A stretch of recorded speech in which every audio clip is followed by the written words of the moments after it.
Good morning students. आज की class हमारी एस्टेट के लिए स्पेशल रहेगी और हमारा टॉपिक चला हुआ था काम और समय का। आज का हमारा क्वेश्चन है कि भी ए और बी किसी काम को एक्स दिन में, बी और सी उसी काम को वाई दिन में और सी और ए उसी काम को जेड दिन में पूरा करते हैं, तो तीनों मिलकर उसी काम को कितने दिन में पूरा करेंगे। तो स्टूडेंट्स, इसको आपने शॉर्ट ट्रिक की हेल्प से करनी है।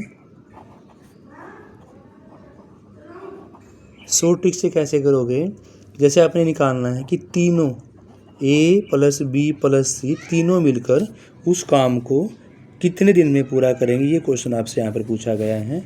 तो इसका फॉर्मूला याद करना है 2x y z अपॉन में x y plus y z plus में z x. 2x y z divide by x y y z और जेड एक्स। आपने जो x वैल्यू माननी है स्टूडेंट्स, वो मान ली है जो a और b का काम था, यानी कि 9 दिन a और b का काम। जो y मानना है वो b और c का काम, यानी कि जो आपके पास यहाँ पर दिया हुआ है, लेट कर लिया हमने 12 दिन भाई। अब बात करते हैं z, जो c और a का काम होगा वो हमने मान लिया भाई 18 दिन। ठीक है स्टूडेंट्स, जैसे a और b का काम x था तो x आपका 9 दिन, b और c का काम y था तो y आपका होगा भाई 12 दिन, और c और a का काम था z मान लिया हमने 18 दिन। बस अब आपने पुट करना है 2x की जगह पुट करोगे 9, y की जगह पुट करोगे 12 और z की जगह पुट करोगे 18। एक्स वाई यानी कि 9 मल्टीप्लाई क्या हो जाएगा आपका 12, फिर 12 की मल्टीप्लाई किससे करोगे भाई 18 से, और फिर किससे मल्टीप्लाई करोगे 18 की किससे करोगे भाई एक्स से, यानी कि 9 से। देखो स्टूडेंट्स, ऊपर मल्टीप्लाई करनी है आपने, तो ऊपर मल्टीप्लाई करके आपका आंसर आता है 3888, और नीचे इन सब की मल्टीप्लाई करके फिर आपने ऐड करना है, तो आंसर आ जाएगा आपका 486। अब आपने 2 पे कैंसिल करने हैं भैया, 2 पे यानी कि 1 जा 9 जा 4 जा 4 जा, ये कैंसिल करोगे 2 4 3।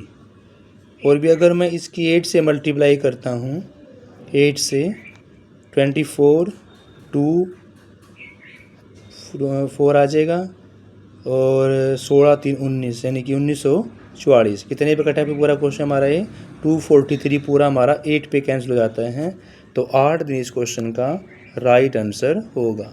कितना भाई 8 दिन। 8 दिन में तीनों मिलकर काम को ख़त्म कर देते हैं। नेक्स्ट क्वेश्चन है आपका भाई, अब क्वेश्चन आपका है कि भी ए एक काम को x दिन में पूर्ण करता है, b उसी काम को y दिन में पूरा करता है। a ने z दिन काम किया फिर वह छोड़कर चला गया, तो शेष काम b पूर्ण तो करेगा, लेकिन वो कितने दिन में करेगा, ये आपको यहाँ पर निकालना है। जैसे a ने x दिन काम किया, b ने भी y दिन काम किया, फिर a ने z दिन काम करके काम को छोड़ के चला गया, तो भी जो काम बचा हुआ है वो बी करेगा, और बी कितने दिन में पूरा करेगा, ये आपको यहाँ पर आंसर निकालना है। इसको भी आपने शॉर्ट ट्रिक से करना स्टूडेंट्स। जिस बच्चे को शॉर्ट ट्रिक याद होंगी वो टाइम सेव करेगा और उतने ही क्वेश्चन ज़्यादा होने के चांसेस ठीक हो जाएंगे उसके।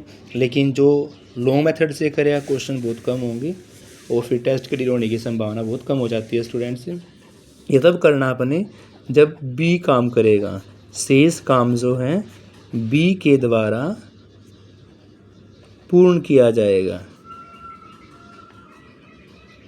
इसकी आपने शॉर्ट ट्रिक याद करनी है भाई। एक्स में से आपने जेड माइनस करना है, वाई से मल्टीप्लाई कर देना है, और डिवाइड किससे कर देना है एक्स से।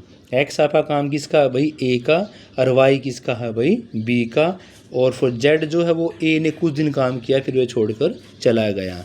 तो एक्स में से आपने जेड माइनस करना है, मल्टीप्लाई करनी है वाई के साथ, और जो आंसर आएगा उसको डिवाइड करनी है आपने किसके साथ भाई एक्स के साथ। मान लिया एक्स 45 दिन है, और जो आपका z है वो मान लिया आपने भाई 18 दिन है। बात करते हैं y की, तो y मान लिया आपने 40 डेज़ है। बस ये वैल्यूज पुट करनी है, कुछ नहीं करना भाई। कर दो पुट। x आपके पास कितना है भाई 45, z कितना है भाई 18, y कितना है भाई 40 और x कितना है भाई 45।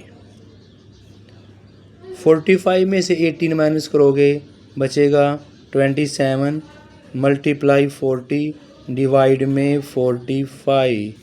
कैंसिल कर दो भाई, किस पे 5 पे,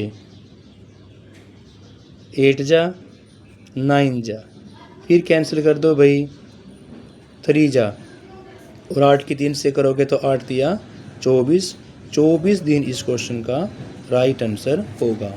तो स्टूडेंट्स मैंने आज आपको 2 शॉर्ट ट्रिक करवाई हैं। जब तीनों मिलकर काम पूरा करेंगे तो फॉर्मूला आपने याद करना है, तीनों मिलकर काम करेंगे 2x y z, तीनों की बात चल रही है। नीचे x y plus y z और फिर क्या लगाना आपने जेड एक्स। और अगर खाली b के द्वारा काम पूछा गया भी, b काम पूरा करेगा, उस केस में x माइनस जेड की मल्टीप्लाई अपने करने की इसके साथ भाई y, बचा कौन x, तो x से डिवाइड करके आप शेष काम जो b के द्वारा किया गया है वो आसानी से निकाल सकते हैं। स्टूडेंट्स इन क्वेश्चनों की आपने प्रैक्टिस करनी है, प्रैक्टिस करोगे तो पेपर में कर सकोगे, वरना अगर यहाँ से आपने क्वेश्चन पढ़ लिया प्रैक्टिस नहीं करी तो पेपर में फिर क्वेश्चन आसानी से सोल्व नहीं होगा, क्योंकि प्रैक्टिस से ही क्वेश्चन आसानी से सोल्व कर सकता है बच्चा, माइंड काम करेगा। Thank you students, have a nice day. Class को लाइक शेयर अवश्य करें। Thank you students.